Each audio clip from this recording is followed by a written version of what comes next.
a esta invitación y quiero empezar presentando a los panelistas y al profesor disertante que va a llevar a cabo este webinar. El doctor Carlos Alberto Ordóñez Delgado, nacido y procedente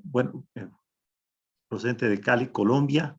Es un cirujano general, especialista en cirugía de trauma y en emergencias, cuidado intensivo, profesor titular de cirugía general, trauma y cuidado intensivo de la Universidad del Valle de Cali, Colombia, en la Fundación Valle del Lili de Cali, Colombia, y director jefe de la sección de cirugía de trauma y emergencias en la Fundación Valle del Lili, de la Universidad del Valle en Cali, Colombia. Jefe del Departamento de Cirugía de la Universidad del Valle y Hospital Universitario del Valle, Cali, Colombia, del 2014 al 2016, y perteneciente al Colegio Americano de Cirujanos desde 2015 al presente. Presidente de la Sociedad Panamericana de Trauma en las gestiones 2016 a 2017. Dentro de los importantes aportes que ha hecho a la cirugía de trauma, es el desarrollo de la cirugía de control de daños aplicado a lesiones abdominales severas, la aplicación de conceptos de la cirugía de control de daños en peritonitis de origen no traumático, el uso de la tomografía como una herramienta de diagnóstico rápido en pacientes no respondedores con inestabilidad hemodinámica, y el uso del REBOA y las herramientas endovasculares asociadas en el manejo del paciente con trauma abdominal o con trauma severo. También debo dar la bienvenida a nuestro panelista cirujano invitado, el doctor Jorge Esteban Fuyanini, de Santa Cruz, Bolivia, especialista en cirugía, de cirugía general de la Georgetown University en Washington, D.C., y recibió como cirujano especialista en el Freeport Army Medical Center en Honolulu, Hawái. Al momento es director general de la clínica Fuyanini desde marzo del 2005 al presente. Es cirujano de planta de la misma clínica. Dentro de las membresías destacadas del doctor es que es miembro del Colegio Americano de Cirujanos, es miembro de la Sociedad Panamericana de Trauma, miembro de la Federación Internacional de la Cirugía de la Obesidad, miembro de la Federación Latinoamericana de Cirugía y miembro de la Sociedad Boliviana de Cirugía. Es presidente electo actual de la Sociedad Panamericana de Trauma desde el 2020. Es director del programa de ATLS Bolivia desde el 2011 a la fecha. Gobernador del capítulo de Bolivia del Colegio Americano de Cirujanos desde 2013 al 2019, jefe de la región 14ª Latinoamericana y Brasil del Colegio Americano de Cirujanos, vicejefe del Grupo Internacional de Trabajo del Colegio Americano de Cirujanos, jefe del Grupo Internacional de Trabajo del Colegio Americano de Cirujanos y secretario ejecutivo de la Sociedad Panamericana de Trauma. Debo mencionar también nuestro segundo panelista cirujano, es el doctor Douglas Bravo Hinojosa, miembro del Colegio Americano de Cirujanos, miembro de la Sociedad Europea de Trauma, miembro de la Sociedad Panamericana de Trauma y docente de la Facultad de Medicina de la Universidad Mayor de San Andrés, cirujano de emergencias y trauma de la Unidad de Urgencias del Hospital de Clínicas Universitarias de la Ciudad de La Paz, y cirujano de emergencias y trauma de la Clínica del Sur, procedente y representando a La Paz, Bolivia. Entonces, invito al doctor Carlos Ordóñez a desarrollar su tema tan esperado en este webinar. Adelante, doctor. Muchas gracias, Jorge, por la presentación y a toda la Sociedad Boliviana de Cirugía por la invitación y a todos los amigos, Esteban, y a todos los amigos de Bolivia.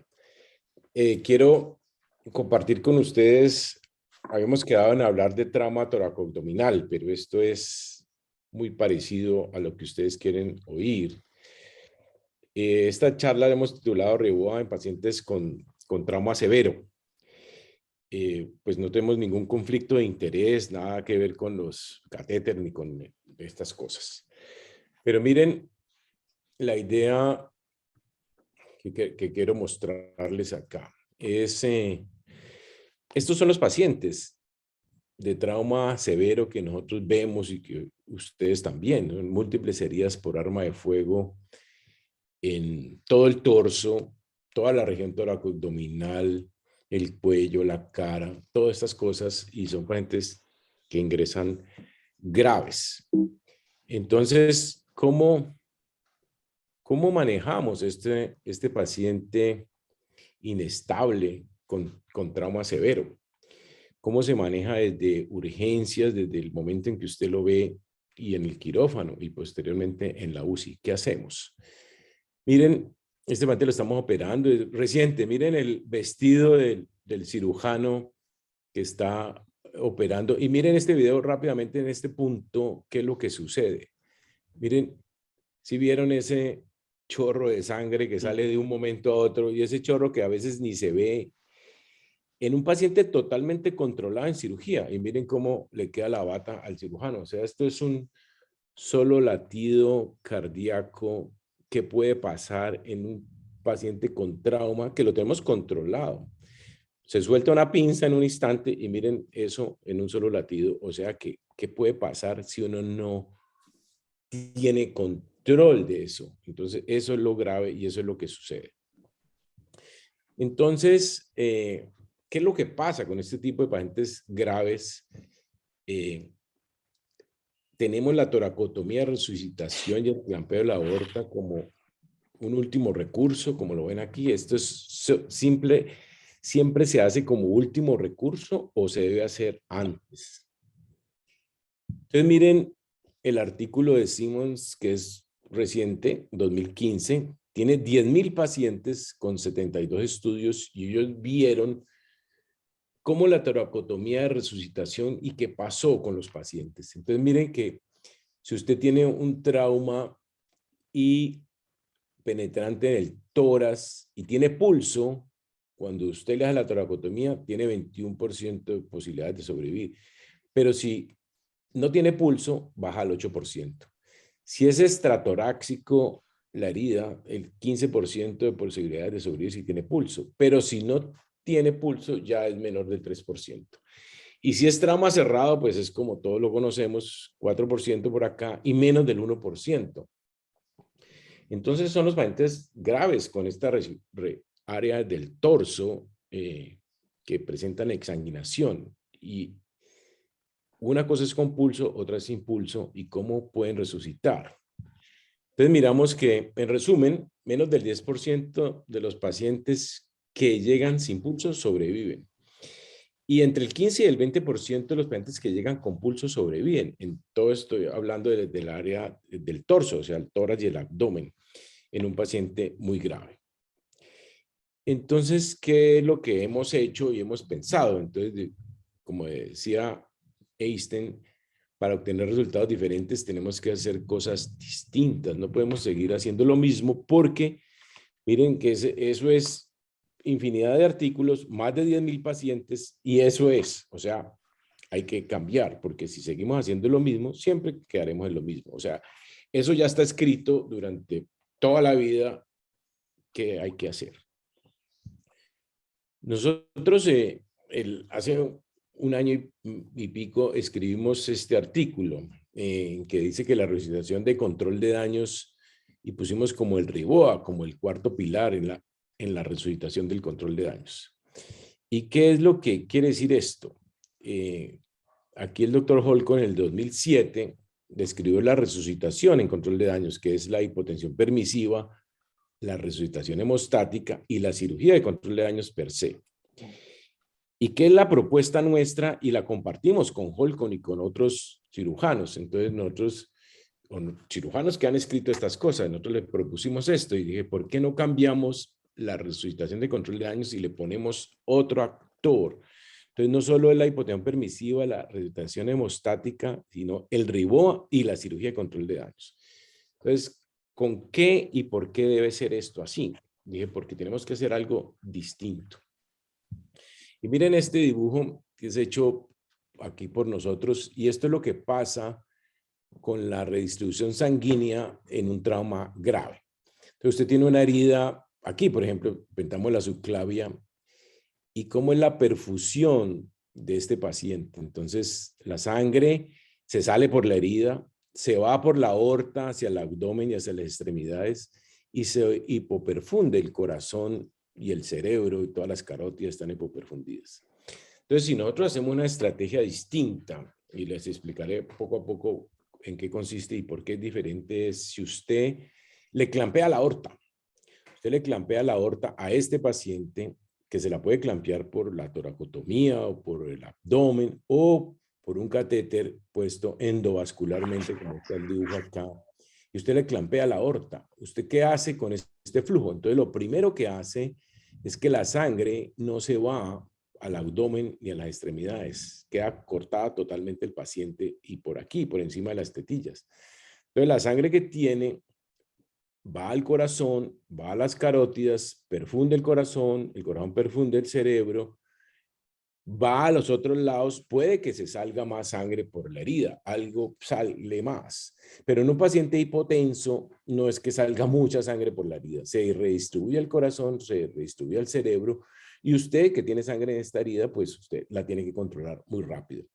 Y les mostraré por qué es rápido y por qué se hace así. Entonces, ¿en qué consiste? Entonces, estas etapas de la cirugía de control de daños, que es el ground zero, que es en urgencias o prehospitalario, todo lo esto de bleed y controlar la hipotermia y el traslado rápido, y siempre pasan a la etapa 1, siempre se pasa, o sea, a la etapa 1 ya es la resucitación en el quirófano para hacer la resucitación hemostática, la cirugía de control de daños, el control del sangrado y la contaminación. Y lo mismo la etapa 2 y la etapa 3. Entonces nosotros ¿qué creemos que debe ser? Entre este ground zero y la etapa 1 debe haber otra etapa. Y les explicaré por qué. Entonces se llama la etapa RIBOA. ¿Y por qué le debe colocar, como mostraron en la lámina anterior, mostramos por qué debe clampearse la aorta de una forma directa o por un RIBOA antes de entrar a la etapa 1? Eso es la idea del cambio que proponemos y que estamos haciendo.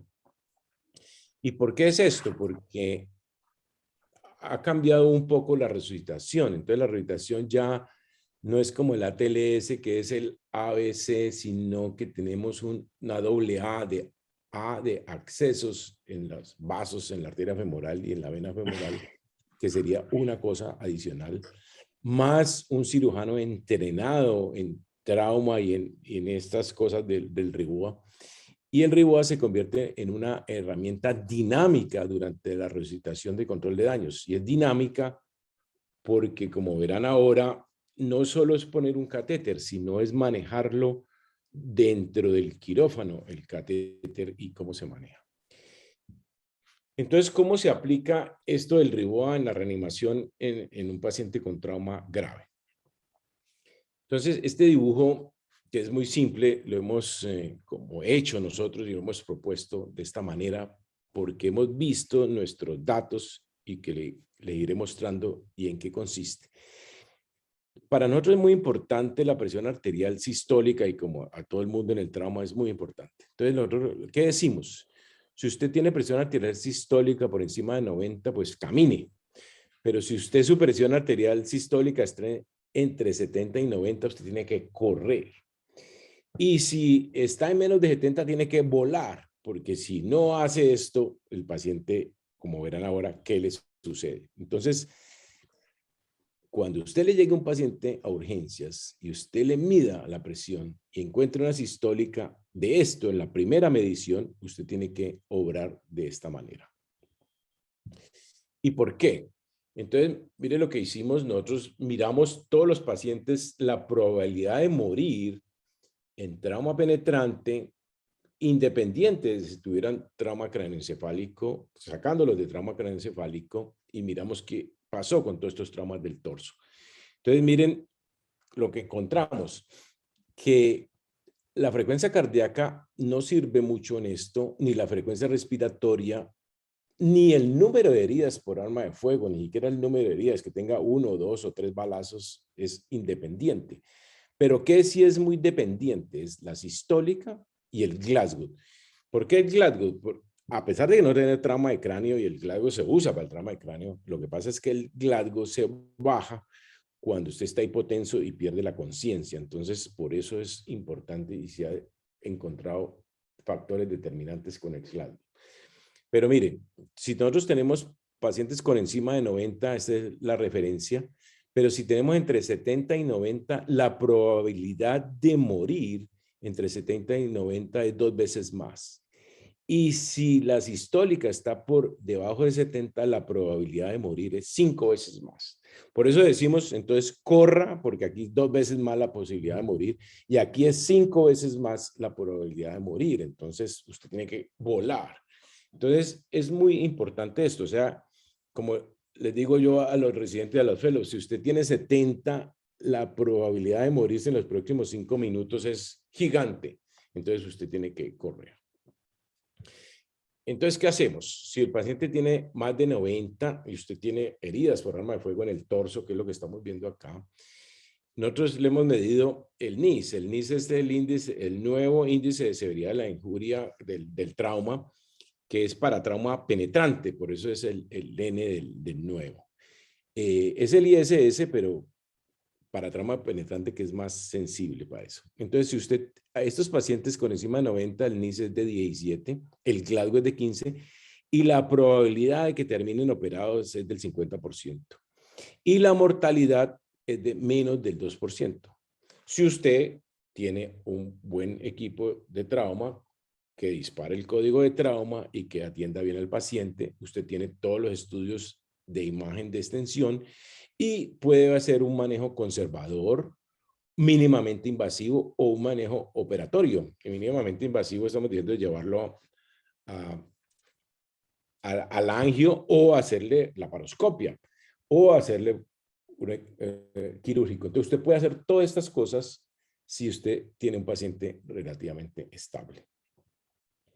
Si usted tiene un paciente inestable, inestable está entre 70 y 90, ustedes vieron que entonces el NIS es muchísimo más alto, tiene 27, el Glasgow sigue siendo 15, y la probabilidad de que sea operado ya está por encima del 60%. Y la probabilidad de morir ya es del 8% o un poco más, ya no es de menos del 2%. Entonces, si usted tiene el equipo totalmente activo y tiene todas las cosas para hacer. ¿Y qué es la atención de un equipo de trauma completo? Entonces, el equipo de trauma completo es esto, es toda la gente en urgencias preparada, sabiendo qué tiene que hacer, como lo dice el ATLS, cada uno hace su parte, todo un equipo, pero además tiene que estar integrado y engranado con el banco de sangre que usted dispara y el protocolo de transfusión masiva llega inmediatamente. Usted dispara el equipo de trauma y la escanografía, como les mostraré, ya está lista. La unidad de cuidado intensivo está lista. La sala de cirugía, ahí mismo está el quirófano abierto con todas las de la ley y puede tener terapia endovascular de una vez. O sea, si usted tiene todo esto integrado, usted puede hacer con estos pacientes moderadamente inestables todo esto que le estoy diciendo. Entonces, ¿qué hacemos? Entonces, mire que lo primero que se hace en este paciente es este cambio, el ABC, que cambia a AA de los accesos. Entonces, los emergenciólogos que son muy expertos con la ecografía cogen los accesos vasculares. Y aquí, como ven en esta foto, aquí le ponemos en la vena un gran catéter de varios lúmenes y a la arteria le ponemos o un catéter muy delgadito o un introductor 5 French. ¿Con qué fin? Aquí está el dibujo, este es el dibujo también de nuestro dibujante, entonces lo que quiere decir es que usted tiene una gran vena femoral con un catéter multilumen de 3 lúmenes, como ven aquí, y tiene un introductor pequeño 5 French o depende del... ¿Para qué?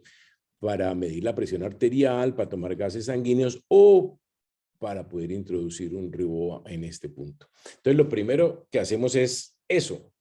De entrada, si el paciente es la A, del ABC, la AA, que es primero que hasta la vía aérea. Pues cada uno se dedica a hacer una cosa, pero uno de los emergenciólogos, y miren aquí la foto y aquí el tiempo de medición que le hacemos y los tenemos chequeados y registrados. O sea, tiene que demorarse menos de 5 minutos en tener todo esto listo. Si usted no se demora y se entrenan para esto. Entonces, estos son los catéteres, los colocan y queda el paciente reanimado.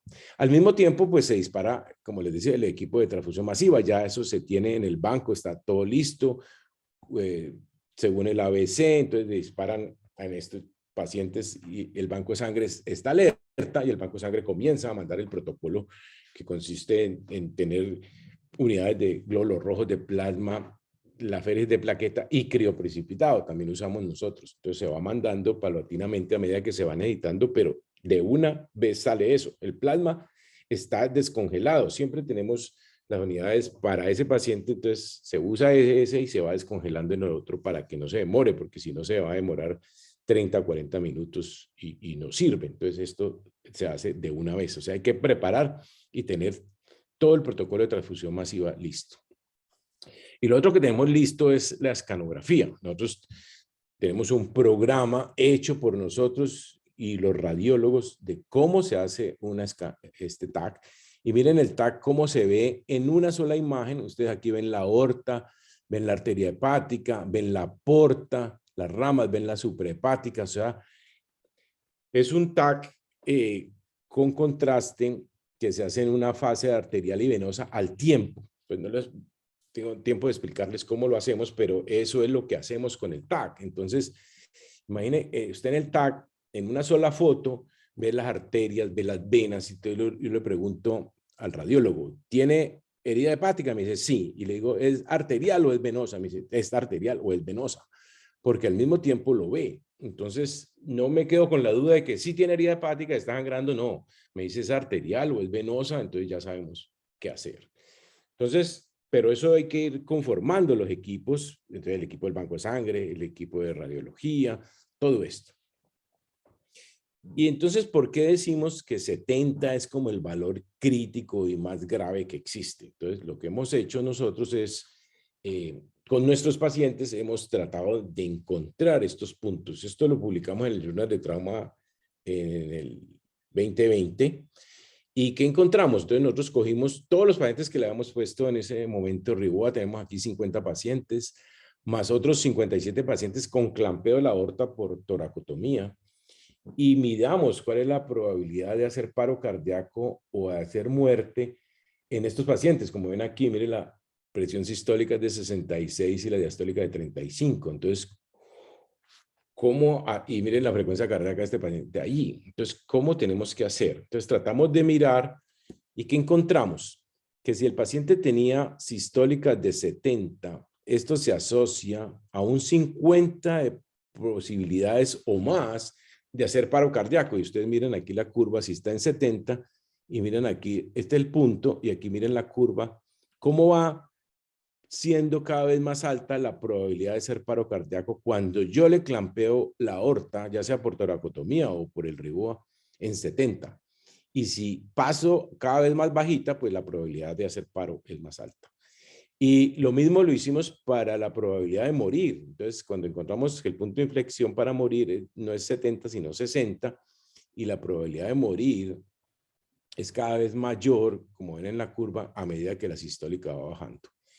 Entonces, si nosotros no hacemos un clampeo de la aorta, ya sea por endovascular o por la pinza, en estos puntos, pues los pacientes se nos van a morir, ya se nos van a morir más del 50%. Eso fue con nuestros números. Hicimos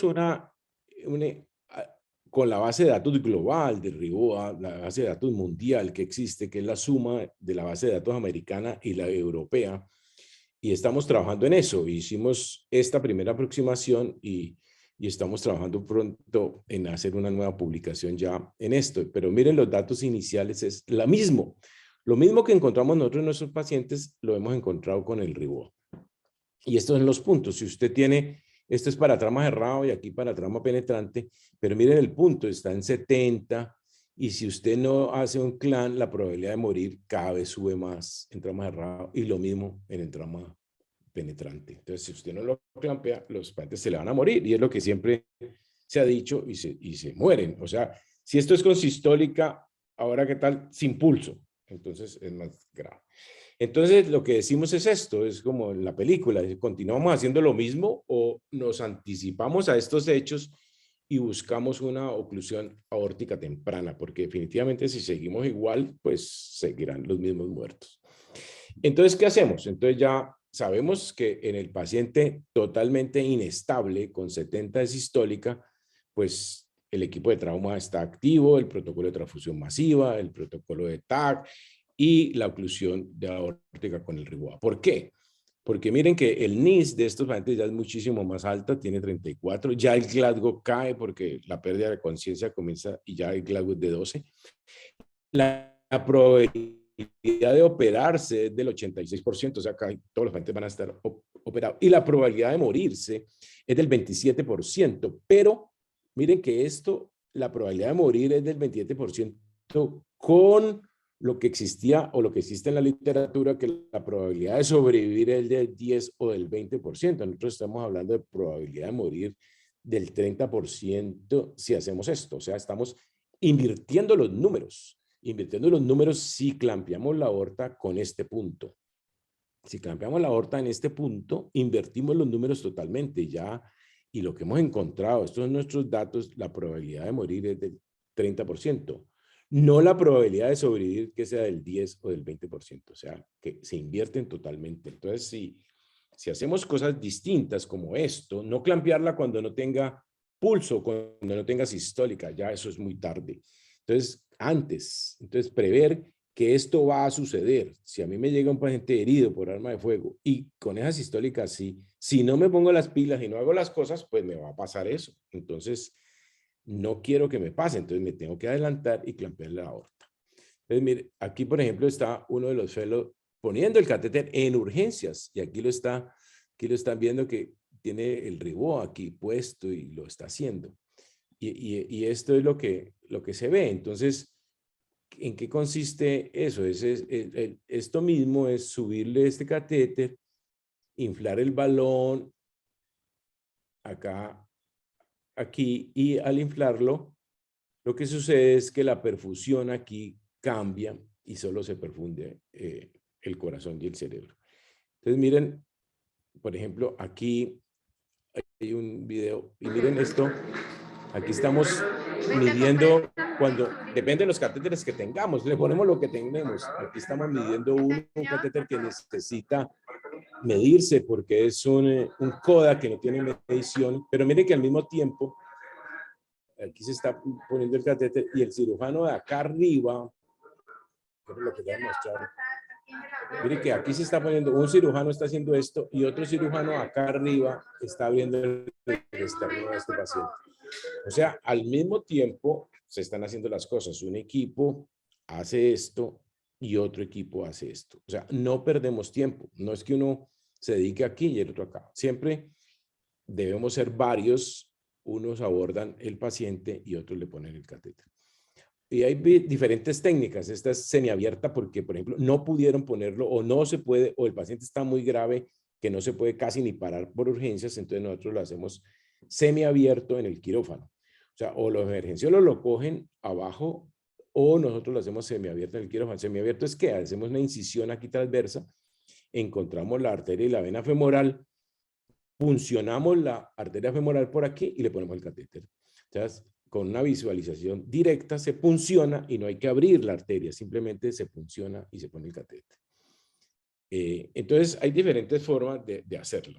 ¿Y qué es lo que hacemos? Entonces, lo que decimos nosotros es que esto se llama esternotomía de resucitación y Rivoa. O sea, ya no es solo toracotomía de resucitación y Rivoa. Nosotros estamos tratando de vender este nuevo aporte a la literatura y que se llame esternotomía de resucitación con Rivoa. O sea, al mismo tiempo le clampeamos la aorta endovascular y le hacemos una esternotomía. Pero a veces no se puede. Por ejemplo, en urgencias no son capaces de ponerlo o el cirujano no es capaz de ponerlo rápido o algo pasó. Entonces le hacemos la esternotomía y decimos, entonces miremos, ¿será que es, usted puede clampear la aorta por la esternotomía o por la toracotomía, pero nosotros estamos clampeando la aorta por esternotomía? Ni siquiera ya la clampeamos por toracotomía, porque cada que hacemos una esternotomía y no hemos podido poner un reboa, la clampeamos por la esternotomía. Por esternotomía, el clampeo de la aorta. Usted con su mano izquierda baja el pulmón y con la mano derecha le pone un clan en la aorta debajo de la subclavia en una esternotomía.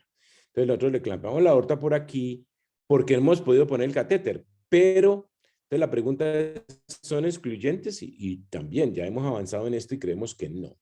Porque una cosa es tenerla clampeada la aorta con una pinza y otra cosa es tenerla clampeada con un balón. Entonces, miren, una cosa es tenerla aquí clampeada así, con esta pinza, y otra es tenerla clampeada así, con este balón. Esta es una gráfica que está escrita, ¿qué hace un clamp en la aorta? Y esto es todo el cuento que hace un clamp en la aorta. Pero el clampeo de la aorta es similar, clampear la aorta con esta pinza a clampearla con esto, es igual. Entonces, si es igual, lo que hacemos, o hacemos una o la otra, o las dos. ¿Y por qué? Porque usted puede reemplazar el clan por un reboa si no lo pudo poner antes, o si la premura del tiempo le dio para clampear la aorta primero con la pinza y después le va poniendo el catéter.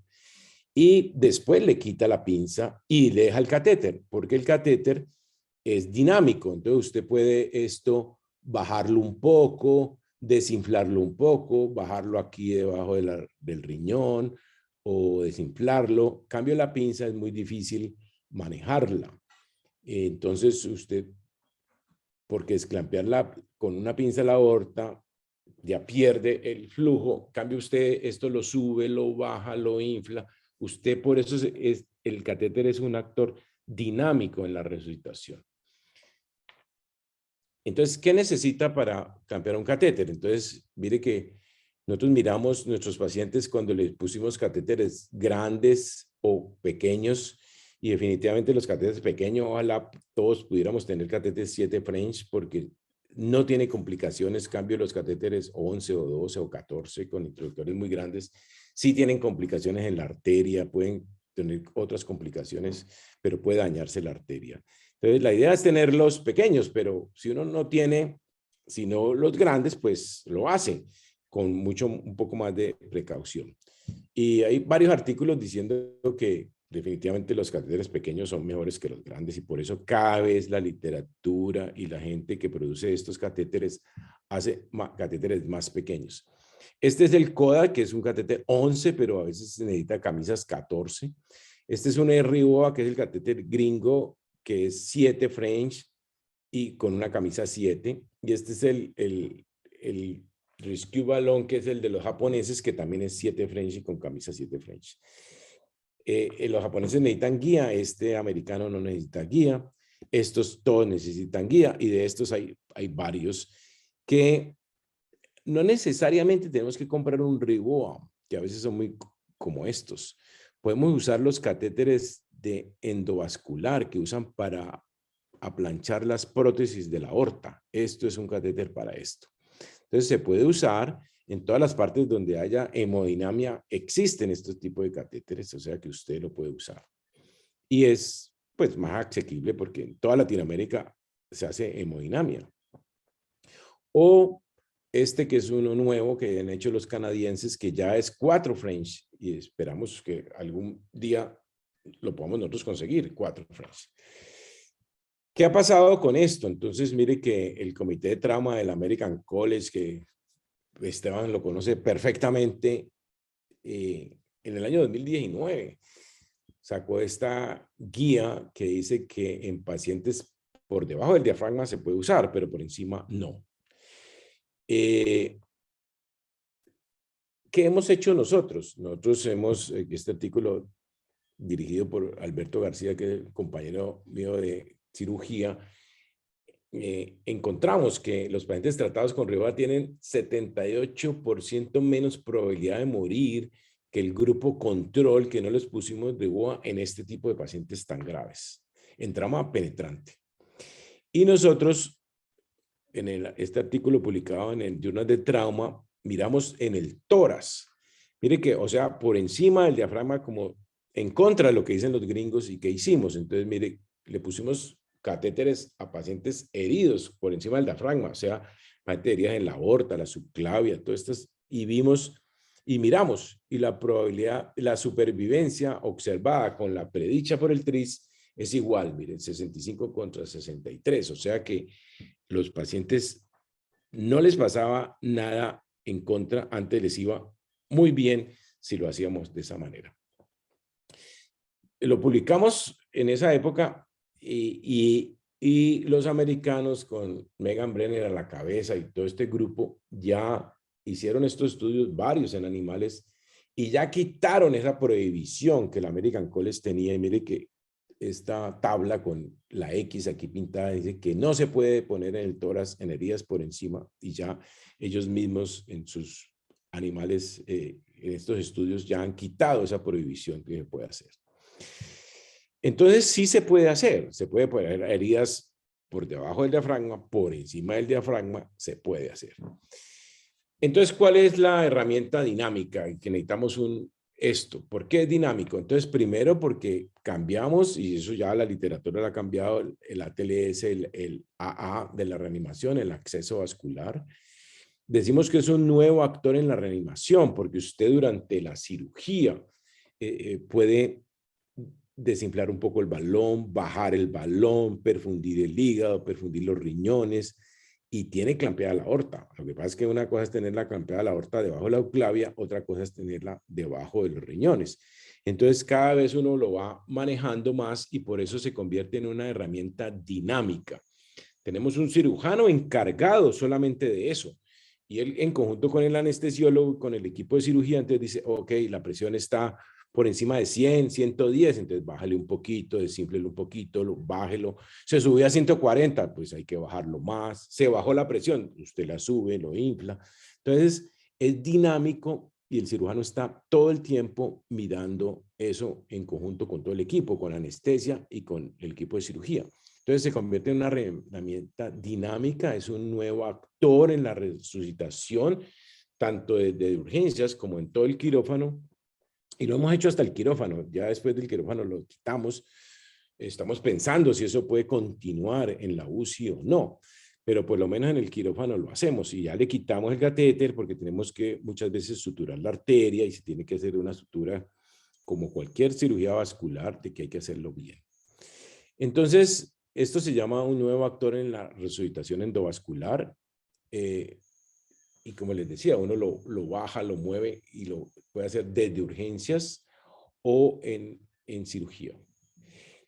¿Qué hay para poder aprender esto? Entonces usted tiene que, primero, hay varios cursos, el curso de los soldados americanos o el curso BES del American College, que nosotros ya lo hacemos. Aquí estábamos, el primer curso que hicimos, que el American College nos dio el aval. Aquí está la doctora Megan Brenner cuando vino a Cali por primera vez a instruirnos y a hacer el curso. Ahora vamos a hacer un curso en septiembre acá en Cali con cadáveres y con todas las de la ley. Y en Cartagena también se va a dictar este mismo curso para que la gente vaya teniendo idea.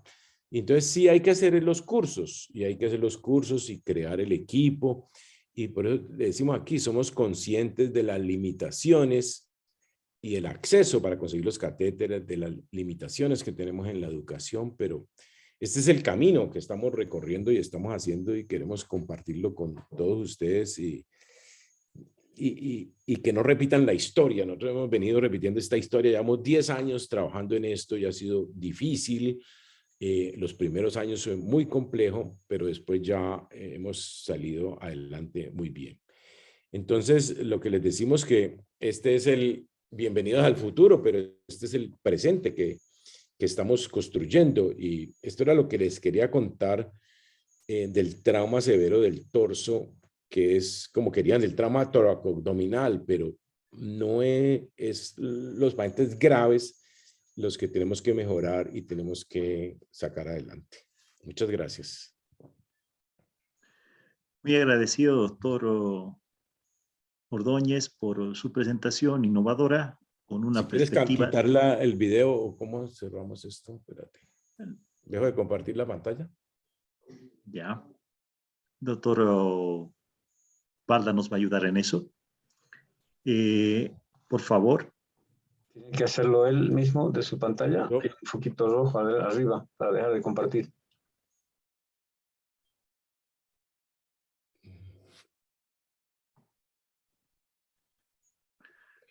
¿Dónde lo pongo aquí? Doctor Ordóñez, antes de entrar al tema específico de la presentación, sí quiero que ustedes aprecien un par de cosas. Carlos es una persona extremadamente innovadora y dispuesta a desafiar los conceptos. Fíjense que el Colegio Americano de Cirujanos y a través de su comité de trauma saca un paradigma indicando de que solamente se puede usar REBOA para lesiones subdiafragmáticas. Y él está dispuesto a cuestionar a los grandes profesores, ¿ya? Y lo que nosotros consideramos una eminencia que emerge de Norteamérica y demuestra de que se puede hacer también en lesiones que están por arriba del diafragma.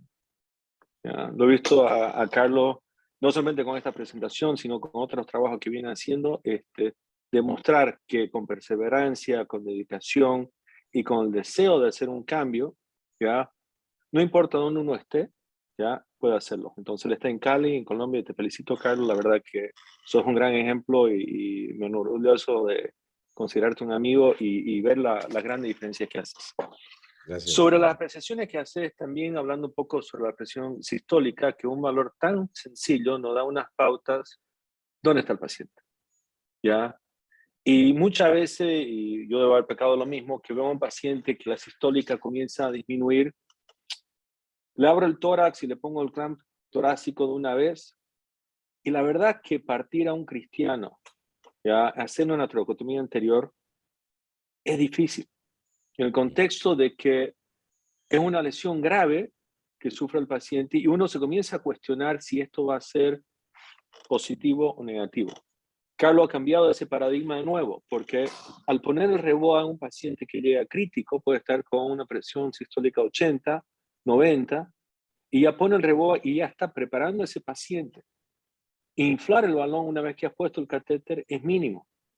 Ya ha demostrado que ha habido un cambio de sobrevivencia muy marcada porque desafortunadamente, y hasta cuando yo entrené en Los Ángeles, uno lo miraba al paciente y dudaba de partir el tórax. Recién cuando hacía paro, decía, teníamos que salvarlo. Y para entonces era muy tarde. Y eso es lo que nos está mostrando también, Carlos. Porque creo que fisiológicamente poner un clamp externo a la aorta que tiene otras posibles complicaciones, vamos, que muchos se le han plantado el esófago, ¿ya? O meter un catéter de REBOA y ocluir la aorta a ese nivel, fisiológicamente es lo mismo. Y por favor, corrígeme, Carlos, si estoy equivocado. Pero Sí. lo que me quedó es que la percepción como cirujano y como ser humano, nosotros estamos más predispuestos y tomamos la decisión correcta de una forma más precoz, poniendo un REBOA que haciendo un clamp aórtico. Claro. Así es. Ese punto es muy importante que toca Esteban, porque miren que eso es lo que le ha pasado a todo el mundo. Uno tiene un paciente con 80, 40 de sistólica y tiene unos tiros en el abdomen. A nadie, solamente el doctor Lucas hace muchos años se le ocurrió que hacer una toracotomía prelaparotomía y la gente le dijo que estaba loco y no le creyeron y todo el cuento. Y nosotros hicimos esto, pero en realidad hacerle, sí se puede hacer y le puede ir bien. Lo que pasa es que hacer una incisión puede después morirse por coagulopatía por la toracotomía. Entonces le echan a uno el muerto del todo.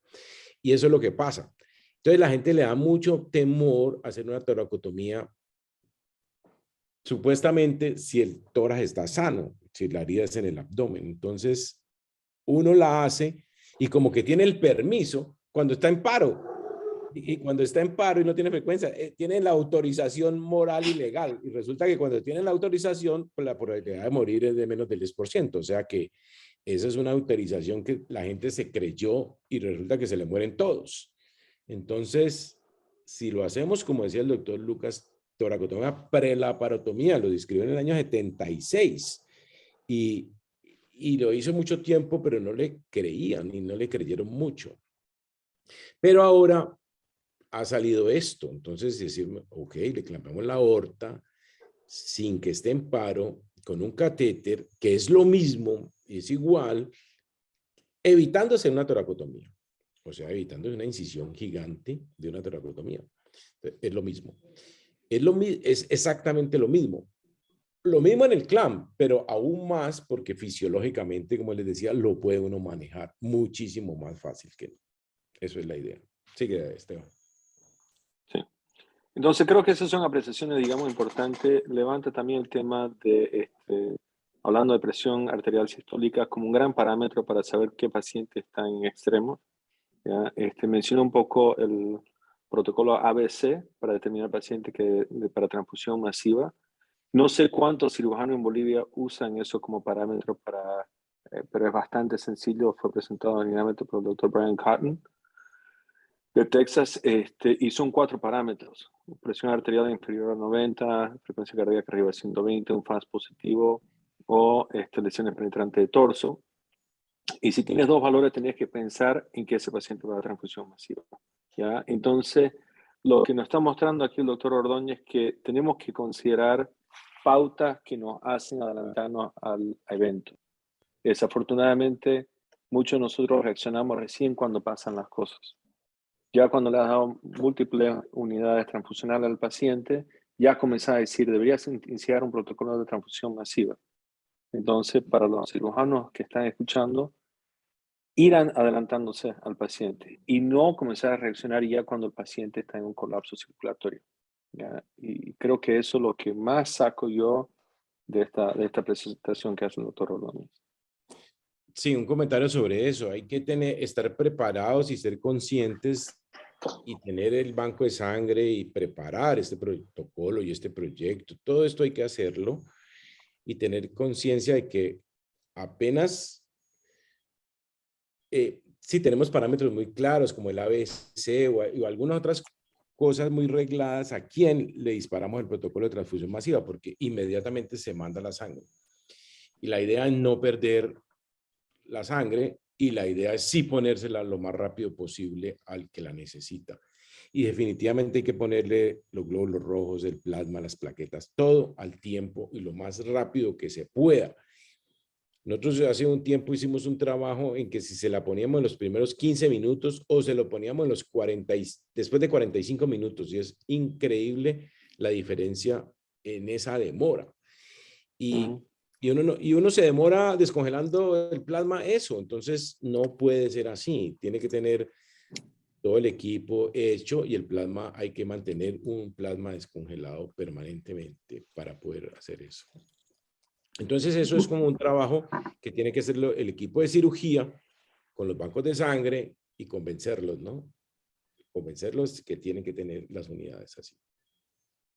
Muy bien, doctor Ordóñez, muchas gracias. Ahora voy a invitar a nuestro segundo panelista, el doctor Douglas Bravo, a que nos pueda ilustrar sus apreciaciones y contrastarlas con el tema presentado. Doctor Gary Bravo, bienvenido. Adelante. Muchas gracias, doctor Ordóñez. Una linda charla. Un placer volver a verlo. Al doctor Foyanini, saludos desde la ciudad de La Paz. Comentarles un poco que, bueno, son casi 20 años del REBOA, ¿no? Son las instituciones militares las que han empezado con esto. En la parte pública estamos llegando, ¿no? Aunque casi, yo diría que en Bolivia yo no tengo antecedentes de REBOA, no sé si en Santa Cruz han logrado colocar REBOAs, pero en la ciudad de La Paz no se ha colocado ningún REBOA, ¿no? Yo trabajo en un centro que si bien es un centro de referencia departamental, eso significa que de todos lados de la ciudad de La Paz van a llegar pacientes. casi todos los traumas en un determinado tiempo llegaban al hospital de clínicas. ¿Ya? Lastimosamente el hospital de clínicas es un hospital de clínicas, ¿no? Pues es un hospital de enseñanza, es un hospital público que no tiene acceso, digamos, a este tipo de elementos y es difícil poder contar con ellos. Sin embargo, nos ha interesado mucho el REBOA, desde la primera vez que lo hemos visto. Si no me equivoco, es en el Ecuador, en el Congreso de Ecuador, creo que lo he visto, de la Sociedad Panamericana de Trauma. Ahí empezaba ya lo que es el REBOA y nosotros siempre hemos tenido esa idea de en algún momento hacer el REBOA. Nosotros hemos tenido experiencia en lo que significa la toracotomía de resucitación y el clampeo aórtico por toracotomía, especialmente en dos fechas que han sido muy conflictivas para Bolivia, ¿no? Que ha sido el denominado Febrero Negro y el Octubre Negro, donde ha habido una balacera entre militares y policías y posteriormente entre militares y personas civiles con armas de guerra, ¿no? Donde hemos hecho mayor cantidad de toracotomías. Quizás una ventaja que hemos tenido en ese momento, de las 14 que hemos hecho, 2 pacientes se han salvado, pero la ventaja que teníamos ese tiempo era de que todas las calles estaban vacías, entonces las ambulancias llegaban rápidamente, ¿no? Que si lo extrapolan, no sé si Esteban conoce la ciudad de La Paz, ¿no? Aquí se ha establecido un sistema de ambulancia estilo americano, ¿no? Ambulancias grandes con paramédicos, en una ciudad donde ni siquiera uno puede transitar libremente a pie, ¿no? Donde la capacidad de traslado es muy mala. Entonces, tenemos nuestras dificultades, ¿ya? Posterior a esto, ya hemos tenido mayor cantidad de pacientes civiles que han requerido hacer toracotomías, que han llegado con trauma abdominales graves. Lo que nosotros hemos hecho es dos cosas, no le voy a decir que hemos puesto reboar, ¿no? Pero por lo menos hemos conseguido dos objetivos. Uno es hacer una residencia formal de emergenciología, ¿no? Que tiene la capacidad de hacer un ECOFAS, de reconocer, de activar el protocolo de transfusión rápida, etcétera, etcétera, y de hacer una canalización venosa, especialmente en el entrenamiento con los catéteres para pacientes con hemodiálisis. Ahí es donde se entrena, ¿no? Con guía ecográfica, los residentes van poniendo los catéteres. Entonces ya no es una novedad para ellos hacer una canalización venosa o una canalización arterial. Como segundo punto, hemos intentado hacer el código trauma, ¿no ve? Como un proceso administrativo que nos permita activar varios elementos que normalmente no se activan, ¿no? No nos olviden que como cirujano yo estoy solo en la guardia, ¿no? No hay otro cirujano de apoyo. Yo no tengo cirujanos cardiovasculares de apoyo en el hospital de clínicas, entonces generalmente los resolvemos el cirujano y los residentes que están en su rota por cirugía y por emergencias. Sin embargo, ya les hemos convencido, especialmente a la red municipal de ambulancias, ¿no? Trabajar de forma adecuada con el código trauma. Si bien no tenemos sistemas de radio, nada, pero logramos comunicarnos por vía WhatsApp para poder un poquito agilizar la atención de estos pacientes. Un punto que es muy difícil tratar en la ciudad de La Paz debe ser el del banco de sangre, la transfusión masiva, porque funciona como banco. Esa es la perspectiva que yo tengo, ¿no? Es muy difícil sacar un préstamo sin tener que empeñar absolutamente todo. Entonces mandamos como a 20 familiares a que traten de empeñar todo para sacar. Y el problema es cuando el paciente llega solo, ¿no? Ahí es donde tenemos que mandar internos a empeñarse, residentes a empeñarse, etcétera. Pues son cosas que se van salvando. Lo de bueno, y yo digo que es lo que demuestra este tipo de charlas, ¿no? Es de que si bien cada uno por su lado puede actuar de una forma a veces incoherente para algunos, es en este tipo de sesiones donde ya aplicamos, digamos, la experiencia que tenemos y vemos todo lo que nos rodea y vamos aprendiendo más y tratamos de mejorar, porque yo creo que el trabajo está en función de que todos quieran trabajar, ¿no? Y estamos en eso, estamos en eso. Nosotros habíamos, por lo menos yo había presentado la propuesta. También tengo un acercamiento a la parte de endoscopía, ¿no? Y nosotros tenemos balones de dilatación endoscópica, que son balones duros. Hemos visto de que hay balones que trae una empresa aquí que es IMEMET, creo que son balones Cook, que se pueden inflar hasta 2.5 centímetros. Quizás para algunos lugares vamos a poder hacer la prueba. Yo entiendo de que los balones del REBOA tienen que tener un diámetro mayor, también se deforman. He visto algunos trabajos acerca de reanimación cardiopulmonar utilizando como, digamos, el REBOA, ¿no? Como un aditivo a una mejor reanimación. Sin embargo, es importante la buena colocación del balón, fijarse que todo el tiempo está el balón y no se recorre a un lado, a otro lado, en las mismas laparotomías. Estamos trabajando en eso. O sea, se necesita, nosotros no tenemos la parte intervencionista radiológica que nos encantaría tener en el hospital, espero que la tengamos después, pero el concepto está, gracias a profesores como usted, ¿no? Que se esfuerzan por hacer este tipo de trabajos, el concepto está, o sea, la llama la tiene prendida, esperamos de que aquí unos 5 años podamos por lo menos poner algunos reboas, ¿no? Tanto venoso como arterial, pero estamos trabajando en ello. El hospital es un hospital, si bien es grande, pero no tiene muchos recursos, pero ganas no les faltan, ni a los de cirugía ni a los de emergencias. Gracias. Muy agradecido, doctor Gary Bravo. Si tiene alguna consideración sobre lo expuesto por el doctor, adelante.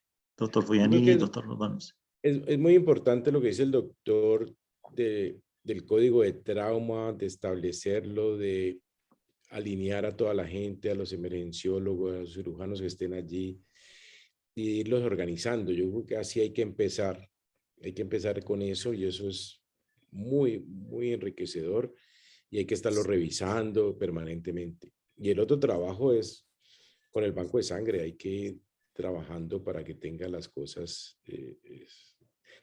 Hemos visto que si usted le coloca el plasma y le coloca las plaquetas, además de los glóbulos rojos, eso es muy grande y lo hace lo más rápido posible. Entonces yo creo que ir avanzando en esas cosas es poco a poco y se va logrando, ¿no? Carlos, se me ocurre. Sí, perdón. dale, Esteban. No, se me ocurría un poco lo que decía el doctor Bravo también, digamos, el entrenamiento con REBOA. Sé que ustedes tienen experiencia poniendo REBOA para placenta ácreta. Entonces, si podés comentar un poquito de eso, pero se me ocurría de que esos pacientes ustedes le colocan el balón previo al ingreso a cirugía y evidentemente ante el riesgo de inicio de sangrado. Entonces, son pautas que piensas que nosotros, aparte de que los cirujanos de Bolivia vayan a Cali a hacer curso BEST o vayan a la Panamericana y hagan el curso BEST, pero ese es un primer paso que se podría considerar porque en nuestro país desafortunadamente se hace un número demasiado alto de cesárea. En la parte privada sobrepasa el 95% y encontramos pacientes con placenta ácreta y no sé si es un buen candidato, bueno, sé que es un buen candidato, pero ¿qué opinión tiene? Y ese sería un momento para no estar aprendiendo a poner REBOA en pacientes que llegan choqueados por trauma y comenzar a entender un poco más la técnica en ese sentido. Sí, eso es... a ver, hemos desarrollado con el grupo de ginecología como un centro de referencia donde llegan muchas pacientes con problemas de esas placentas ácreta y que van a producir un sangrado masivo impresionante. Entonces, hicimos todo este proyecto y este protocolo, y a esas pacientes que se les detecta bien este tipo de problemas, entonces se preparan y cada vez lo manejamos mejor, ¿no? Al principio pusimos muchos, ahora hemos ido bajando el número porque la idea es no fallar, o sea, ponérsela a la que verdaderamente lo necesita, porque de todos modos le pusimos a muchas y también, como en todo, hay complicaciones de no en vano coger una arteria femoral. Pero entonces sí, con el grupo de ginecólogos ya está un proyecto muy grande hecho, todo está estructurado, que eso lo pueden desarrollar con ellos mismos y tenemos los contactos y ellos con mucho gusto les dan la información y todo. La idea es esa. Entonces, si usted tiene una paciente con alto riesgo de sangrado, cuando le van a hacer la cesárea, el sangrado es muy alto, entonces se le coge la arteria femoral, se le pone la línea arterial. Si cada vez el riesgo es más alto, entonces ya se le pone el catéter. Y esto es un catéter electivo, por debajo de las renales, o sea, es selectivo y ellos van operando, van haciendo la cesárea, y ya cuando la cosa la ven complicada y ya ven que va a sangrar, entonces se infla el catéter, usted tiene clampeada la aorta totalmente por debajo de los renales, ya después de que se ha hecho, pues, se saca el niño, y apenas se saca el niño, casi todos estos pacientes terminan en histerectomía por este problema. Entonces ya cuando sacan el niño, inflan el balón y hacen una histerectomía sin ningún problema con este tipo de pacientes, de placentas que son tan problemáticas, porque esto cuando sangra, sangra masivamente. Eso es como profiláctico. Y la otra cosa es tenerla, porque a veces no la detectan y simplemente hacen la cesárea y se meten en ese lío tan tremendo que es que le llega a sangrar una paciente de estas y termina muriéndose. Entonces, esto también puede ser de urgencia, pero urgencia se convierte casi como en un herido, ¿no? Entonces, si uno va desarrollando este protocolo, y en todos los países tenemos este problema de estas placentas con mucho riesgo de sangrar. Entonces yo creo que entre los cirujanos y los ginecólogos, los obstetras que manejen esto, vale la pena que desarrollen este proyecto, ¿no? Se justifica. Entonces, sino los que estén interesados, ponerlos en contacto con el grupo de ginecología nuestro, que son muy, muy expertos en esto, y vale la pena. Vale la pena, y esto lo desarrollamos ya hace unos años, y ha habido varias publicaciones, ellos siguen trabajando muy duro en esto. Yo creo que es muy importante, ¿no? Yo creo que lo que dice Esteban es muy importante, y pensarlo, ¿no? En sus hospitales, si tienen este problema, con mucho gusto, yo creo que todos estamos dispuestos a colaborar en eso. Y eso es una forma de entrenarse, ¿no? Sí, nosotros adquirimos mucho entrenamiento colocando estos catéteres, tenemos más de 100 pacientes de estas con estos catéteres, o sea que pues cada vez es más fácil que los mismos heridos, ¿no? Porque es electivo. Entonces con la ecografía, le hacen la punción, despacio, con todas las de la ley. Pero está bien Una eso. consulta, doctor. Cierto. Como le había dicho, hay algunos trabajos en los cuales la toracotomía, ¿no?, se puede realizar o han planteado realizarla con el objetivo de mejorar la reanimación cardiopulmonar, o sea, lograr una respuesta más rápida en la reanimación cardiopulmonar. Y algún grupo cardiológico ha mencionado el uso del REBOA de forma concomitante en pacientes que tienen patologías en las que pueda haber un paro cardiorrespiratorio importante, pero que no sean de trauma, ¿no ve? Que sean pacientes con desórdenes médicos, no cardiológicos, pero en los cuales se podría hacer una reanimación utilizando un dispositivo REBOA, ¿no? ¿Qué opina al respecto, doctor? Sí, tenemos casi unos 8 o 9 pacientes que le hemos puesto en sangrado digestivo masivo. Entonces, esos pacientes que sangran masivamente, ya sea por varices esofágicas, que los mismos gringos dicen que no, que por varices esofágicas eso está prohibido, y nosotros lo hemos puesto también varices esofágicas, o en sangrados por úlceras o por problemas muy severos, que hay pacientes que llegan muy mal, le hemos puesto el catéter. Entonces, antes de que que el endoscopista llegue. Entonces le ponemos el catéter, lo tenemos reanimado para el sangrado del estómago, del duodeno, para inmediatamente, y después llega el endoscopista, le hace la endoscopia, la escleroterapia o las bandas o lo que sea. Entonces eso ha ayudado mucho, ¿no? Entonces no hay muchos pacientes, pero sí es otra forma de aplicarlo. De vez en cuando hay que buscarlo, y ahí está. Y se puede hacer.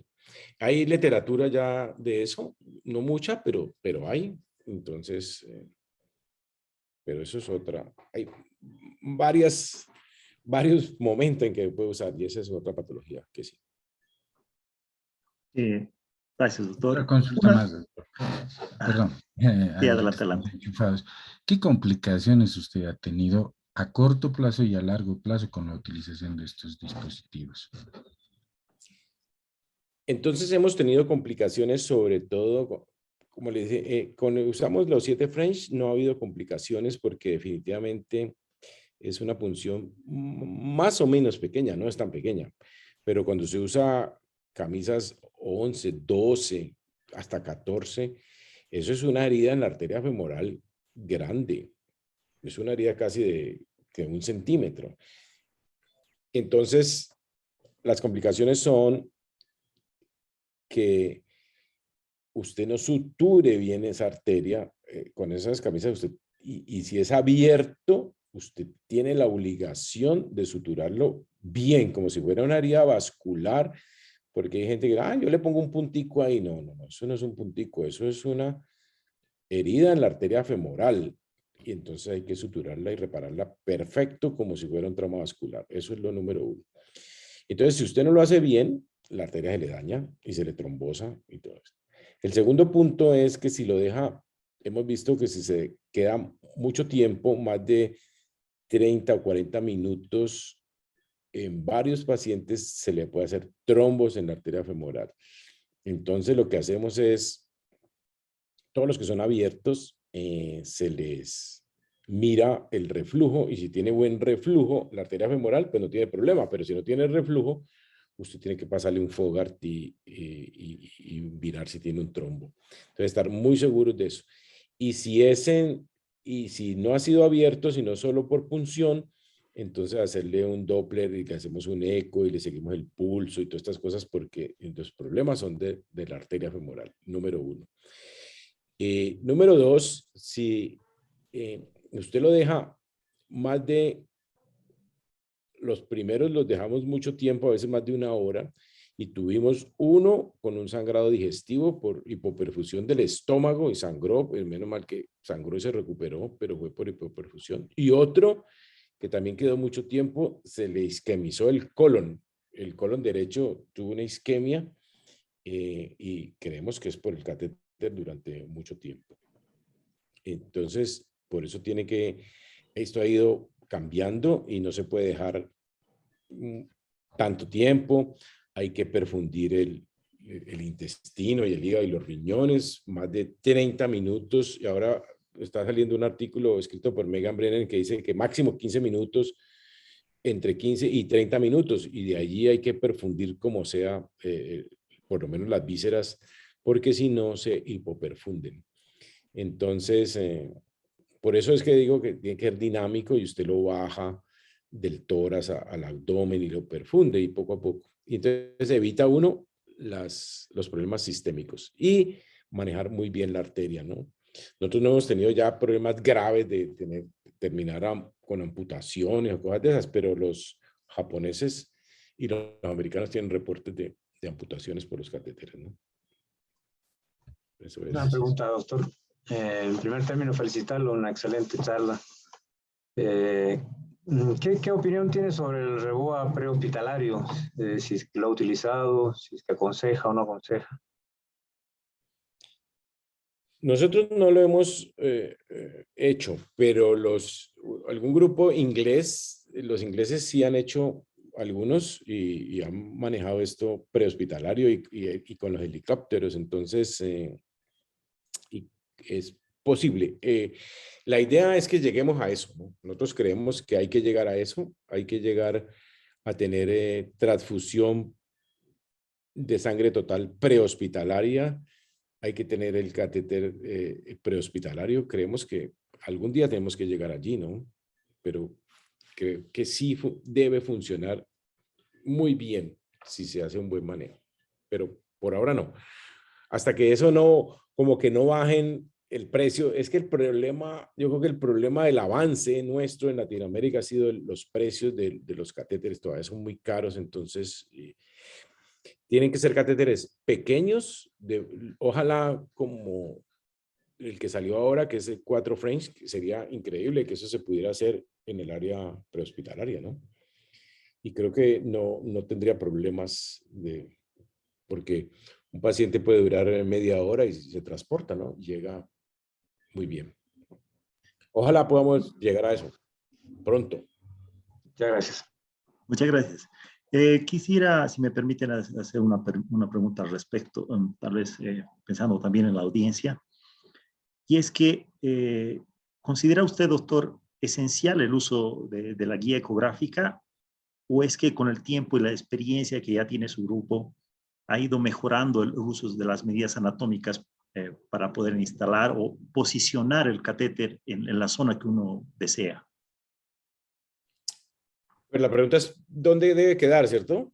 ¿O cómo La se pregunta posiciona? es si es esencial el uso indispensable el uso de una guía ecográfica para poder posicionar adecuadamente el REBOA, o a veces es simplemente utilizar bien las distancias, las medidas personales que tiene el paciente para poder posicionar Eso es muy importante esa pregunta porque todos los artículos y todas las cosas salían que había que tomarle una ecografía o una radiografía. Usted imagina un paciente como lo que hemos descrito, gravemente choqueado, uno ponerle el balón y no inflarlo hasta que no me diga la radiografía dónde está. Entonces ahí pierdo 5 minutos mínimo o más, ¿cierto? Mientras usted viene el portátil y le toma la radiografía. Y eso salió en los artículos así, entonces dijimos, no, ¿cómo le ocurre eso? No, eso no puede ser así. Uno le pone el catéter para inflarlo, no para mirar a dónde le quedó. Entonces, salió un artículo hace ya unos años que los radiólogos midieron la aorta. Cuánto hay de tal punto a tal punto, cuánto es la zona 1, cuántos centímetros hay en la zona 2, en la zona 3, cuánto es la medición exacta de la aorta para el trauma. Entonces se sabe cuáles son las zonas y cuánto mide la aorta, y entonces ya se sabe cuándo puede uno, a cuántos centímetros le quedaría uno bien. Entonces, por ejemplo, la zona 1, que es desde la subclavia, del origen de la subclavia hasta el primer vaso o hasta el diafragma, ¿cierto? Es un espacio grande y ese espacio mide 23 centímetros. O sea, en 23 centímetros usted puede jugar y inflar el catéter. Le queda por encima del tronco celíaco y por debajo de la subclavia. Tiene 23 centímetros.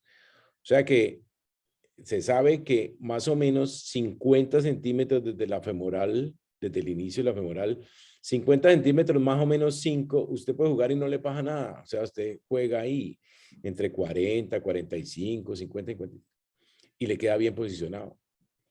Entonces, si usted sabe eso, no tiene problema porque usted lo mide, así como lo medimos y está, ¿cuántos centímetros? Ah, eso da. Entonces usted mide desde el ángulo de Luis o desde aquí, desde la subclavia, al ombligo y a la punción de la femoral. Y eso le da más o menos 45, 50 centímetros. Y usted lo marca y lo pone y lo infla y le queda bien puesto. O sea, ni se le va para arriba ni se le queda abajo. Entonces, eso es pura cosa de anatomía, ahí saberla, ¿no? Y, por ejemplo, cuando se ponen para la pelvis o con las embarazadas, entonces sabemos que tiene que ser máximo 25 centímetros o entre 25 y 15. Entonces, digo, ok, en la zona 3 quedaría ahí, a 15, entre 15 y 20 centímetros queda. Entonces, queda bien. Entonces, si uno conoce esos datos anatómicos, usted lo mide, lo marca y ya, lo pone. Y no necesita estarle tomando radiografías ni esas cosas. Nosotros como decía Esteban, en las pacientes embarazadas, pues a todas se les tomó una fluoroscopia, donde quedaba para estar seguros que era debajo de la renal y todo el cuento. Y eso es, y medimos eso. Máximo 20 centímetros arriba y queda perfecto. Entre 15 y 20 centímetros en la zona 3. O 40, 45, 50. Depende. Pero ahí queda perfecto. O sea, no necesitas nada más. Siempre te va bien.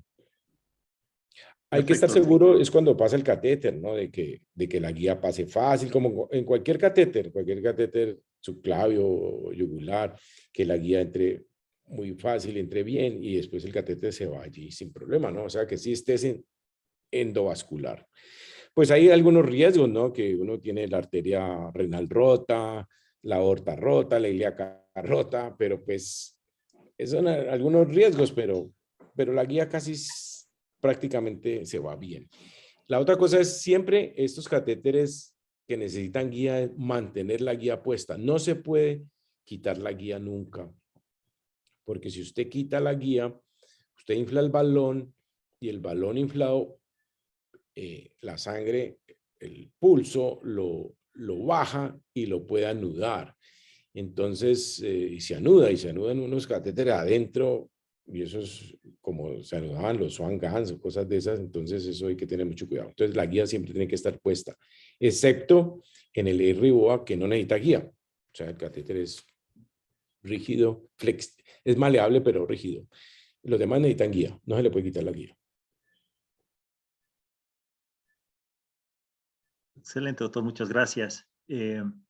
Bueno, si alguno de los participantes tiene alguna consideración más, adelante.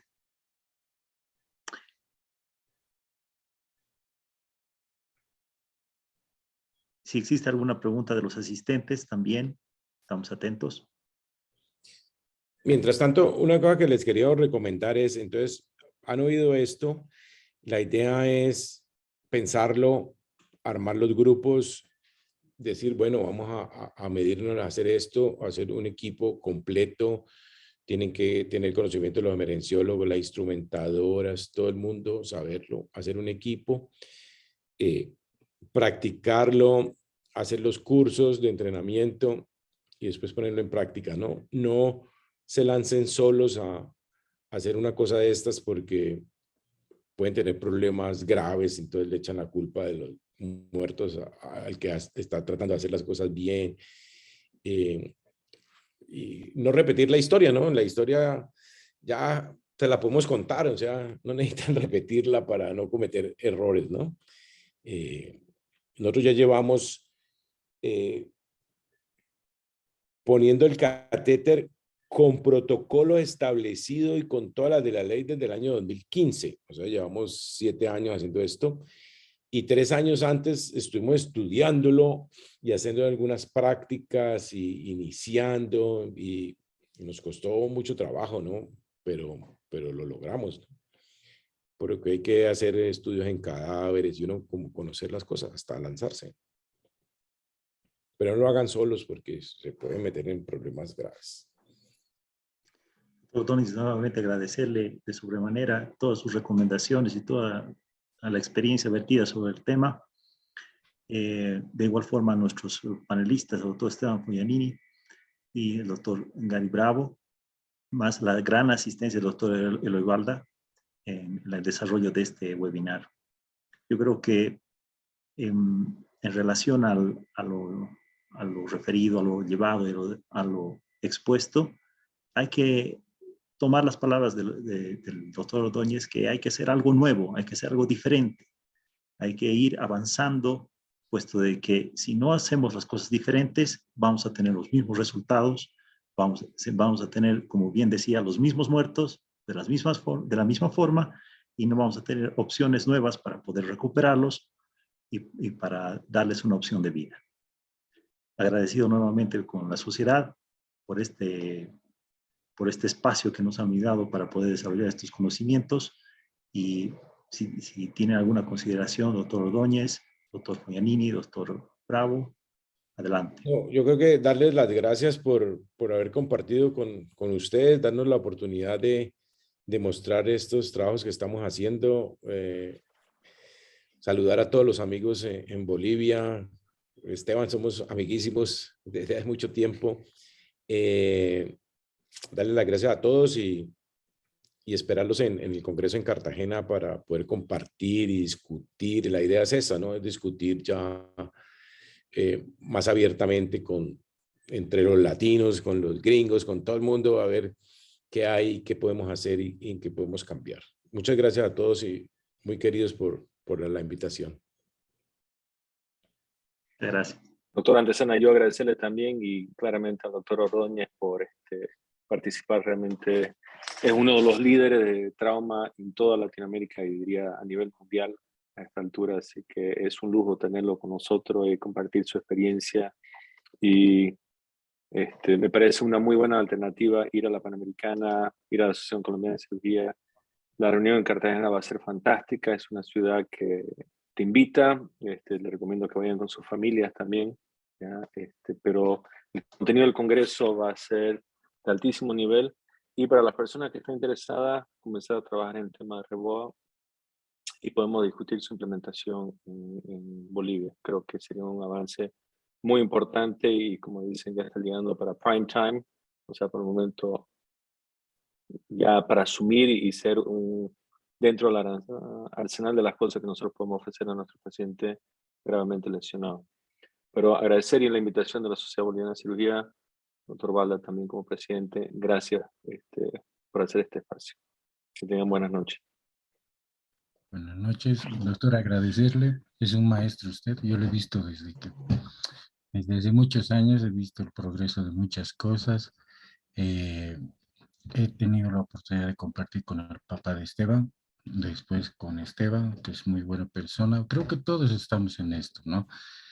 Y quisiera llevar a mis residentes, a todos, a que vayan a Cartagena. ¿No? A veces no se puede, pero este tipo de actividades son imperdibles, yo creo, para todos, ¿no? Y le agradezco mucho que usted haya tenido la paciencia y el honor de acompañarnos en esta reunión y agradecerle al doctor Antesana, a Esteban, al doctor Balda. Muchísimas gracias por la invitación y espero que nos veamos en Cartagena. Gracias. Muy bien, muchas Esteban, gracias los trabajos de igualmente. investigación, ¿no? Ah, perdón. No, adelante, siga. Que Esteban nos invite tenemos hasta el 15 de agosto con los trabajos de investigación. Yo creo que es muy importante casos y cosas. Esteban, cuéntales. Sí, tienen hasta el 15 de agosto para presentar trabajos para la Sociedad Panamericana de Trauma. Esto puede ser estudiante de medicina, estudiante, residente, o también puede ser médicos formados, sean cirujanos o afín a tema de trauma. Y si esos trabajos son aceptados, ya lo presentarían en persona durante el Congreso de la Sociedad Panamericana de Trauma. Entonces son oportunidades, y como dice el doctor Rodríguez, hasta el 15 de agosto, ¿no, Carlos? Sí, 15 de agosto. Sí. Hay tiempo. Un caso, sí. cualquier cosa que quieran presentar. Muy bien, muchas gracias, pues, doctor Ordóñez. Realmente una linda charla. Agradecer también al doctor Frianini, al doctor Bravo, al doctor Antesana. Y pues lo vamos a invitar, doctor Ordóñez, y es un compromiso para el 2023, el Congreso Nacional de Cirugía. Así que juntamente con Esteban vamos a estar en comunicación. Muchas gracias. Y bueno, pronto tendremos otra charla de la misma índole. Hasta noche, buenas noches, hasta luego. Gracias. Buenas noches, doctores. Chao. Hasta Buenas luego. noches a todos. Chao. Buenas noches.